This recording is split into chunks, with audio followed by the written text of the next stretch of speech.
जुए की ऐप की बात करें ना, पाकिस्तान में मैंने ऐसे हज़ारों केसेस देखे हैं कि कोई शख्स जुआ खेलता पकड़ा गया तो अगले दिन उसकी ज़मानत हो जाती है। ये आप सीनियर हैं मुझसे, आप इस बेहतर तरीके से जानते होंगे कि जुए की केसेस होते हैं उनमें किस तरह ज़मानतें हो जाती हैं। तो ये केस थोड़ा सा मुख्तलिफ था। इस पे इल्ज़ाम था कि लोगों के पैसे भी डूबे हैं और कोई शख्स जो है वो मंज़र आम पर नहीं आया। इस शख्स ने आके ये नहीं कहा कि जी हाँ, मैंने जो है ना डक्की भाई के कहने पे ये प्लेटफॉर्म ज्वाइन किया था। तो यहाँ पर एक तो डक्की यहाँ पर मौजूद नहीं था क्योंकि वो जुडिशल था। यहाँ पर सिर्फ उसकी ज़मानत लगी हुई थी और आज मैं हैरत ज़दा था उसकी फैमिली क्यों नहीं आई। तो क्योंकि इतनी बड़ी खबर थी कि आज उनकी ज़मानत मिल गई है।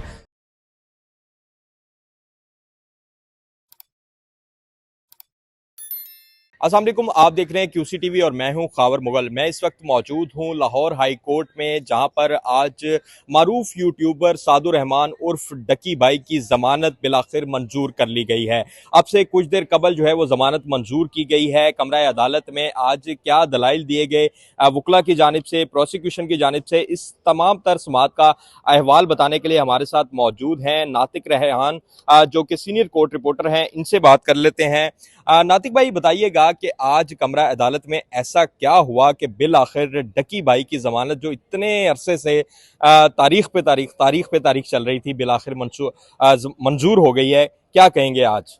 पहले तो जो डक्की की फैमिली है उसको उनको उनकी मेहरबानी है कि उन्होंने इतना जो है ना लेके चले अपने बच्चे को साथ को, उनको तो जो है ना मुबारकबाद। और दूसरा जी कि अगर बात करें केस के हवाले से, केस में क्या हुआ, केस में आज ज़्यादा लंबी चौड़ी बात नहीं हुई क्योंकि मैं जब भी केसेस की समात डकी के हवाले से अगर ज़िला कचहरी की हद तक बात करें, हमने 1.5-1.5 घंटा 2-2 घंटा भी जो है इस केस की समात सुनी। मेरे साथ तला भाई भी साथ ही होते थे। 2-2 घंटे 2.5 घंटे की जो है ना हमने आर्गूमेंट सुने हैं, इवन के वो बताए भी हैं क्या क्या बात हुई है। आज इस हवाले से कोई बात नहीं। आज जज साहब ने पूछा, जस्टिस शहराम सरवर साहब ने, उन्होंने ये केस सुना, उन्होंने कहा जी हाँ जी बताएं जी क्या किया इसने।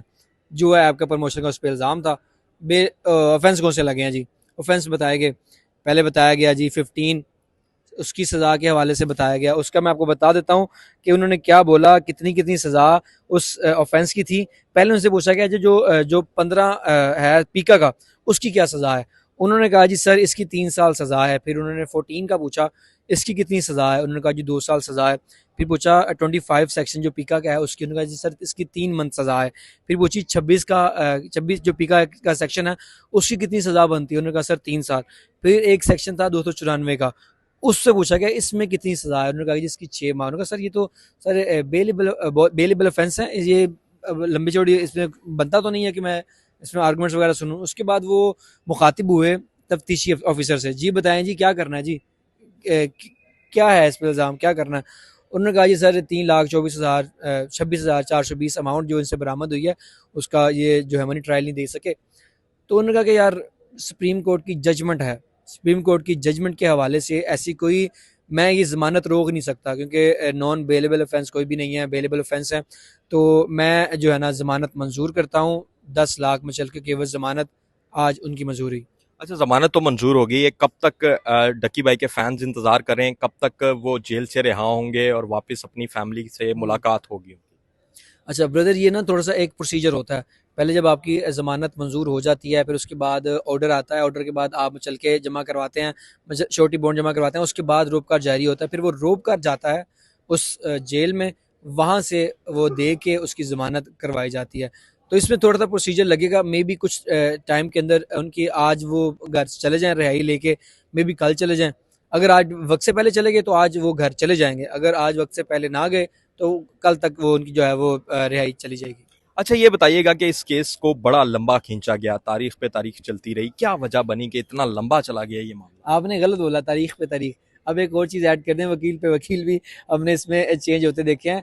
अच्छा, अगर जुए की ऐप की बात करें ना, तो पाकिस्तान में मैंने ऐसे हज़ारों केसेस देखे हैं कि कोई शख्स जुआ खेलता पकड़ा गया तो अगले दिन उसकी ज़मानत हो जाती है। ये आप सीनियर हैं मुझसे, आप इस बेहतर तरीके से जानते होंगे कि जुए की केसेस होते हैं उनमें किस तरह ज़मानतें हो जाती हैं। तो ये केस थोड़ा सा मुख्तलिफ था। इन पे इल्ज़ाम था कि लोगों के पैसे भी डूबे हैं और कोई शख्स जो है वो मंजर आम पर नहीं आया। किस शख्स ने आके ये नहीं कहा कि जी हाँ, मैंने जो है ना डक्की भाई के कहने पे ये प्लेटफॉर्म ज्वाइन किया था और मेरा यहाँ पर लॉस हुआ। कोई ऐसा शख्स सामने नहीं आया, मंजर आम पर नहीं आया। और अगर इस केस के हवाले से देखें, इसमें 5 वकील भी तब्दील किए गए हैं। पहले जैन थे, जैन कुरैशी साहब, उसके बाद वो गए, अब्दुर्रहमान रांझा साहब आए जो कि लाहौर हाई कोर्ट बार के नायब सदर हैं।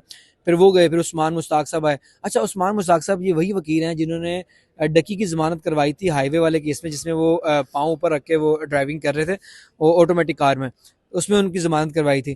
तो जब ज़िया से मेरे जो उनके भाई हैं उनसे इस हवाले से बात, उन्होंने कहा कि जी ये जो वकील है ना, ये असल साथ के कहने पे किया गया है, क्योंकि यही वकील ने उनकी ज़मानत करवाई थी, वो उन पे बड़ा रिलाय करते हैं, बड़ा ट्रस्ट करते हैं।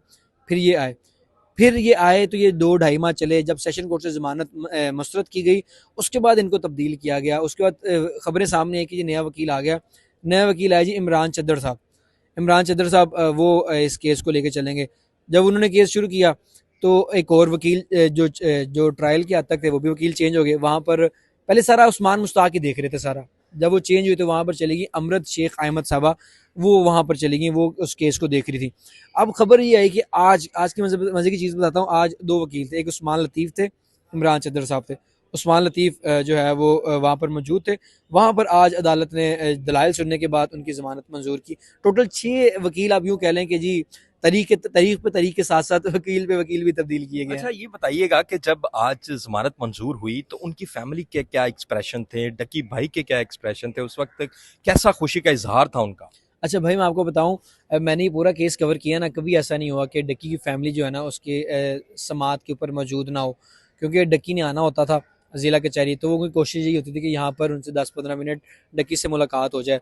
तो यहाँ पर एक तो डक्की यहाँ पर मौजूद नहीं था क्योंकि वो जुडिशल था, यहाँ पर सिर्फ उसकी ज़मानत लगी हुई थी। और आज मैं हैरत ज़दा था उसकी फैमिली क्यों नहीं आई। तो क्योंकि इतनी बड़ी खबर थी कि आज उनकी ज़मानत मिल गई है, तो उनकी फैमिली को आना चाहिए था। फिर जब उनके वकील से इस हवाले से बात हुई तो उन्होंने बताया कि जी वो कहीं ट्रैफिक में फंसे हुए थे, तो इस वजह से वो आज जो है ना वो वक्त पे पहुंच नहीं सके। फिर वो कहते हैं ना, वो जर्नलिस्ट को एक वो कीड़ा होता है जो है ना इन्वेस्टिगेट करने का। फिर मैंने कॉल की ज़िया को, मैंने कहा मैं रीज़न तो पूछूं, क्या वजह क्या है, मुझे जो मेरे ज़राए ये तो बता दिया कि इन्होंने ये रीज़न था, मैं भी कंफर्म करके पूछ लेता हूँ। मैंने कॉल की तो उन्होंने बताया कि यार ठोकर पे ट्रैफिक जो है ना वो ब्लॉक थी, जिसकी वजह से मैं लेट हो गया, हम आ ही रहे थे, तो वो नहीं है। तो अब यूँ कह लें कि जो उनका ना आना जो है ना डकी के लिए शगुन साबित हुआ है। बहुत शुक्रिया जी। नातिक रेहान हमारे साथ मौजूद थे, इनकी बातें आपने जानी कि बिलाखिर आज सादुर रहमान उर्फ टकी भाई मारूफ यूट्यूबर की ज़मानत जो है वो मंजूर कर ली गई है। बहुत जल्द जो है वो अपनी फैमिली के साथ और अपने फैंस के सामने एक बार फिर से यूट्यूब पर मौजूद होंगे। अभी जो है वो इस केस का ट्रायल चल रहा है और मज़ीद जो है वो इस पर समातें जो हैं वो होती रहेंगी और हम आपको अहवाल बताते रहेंगे।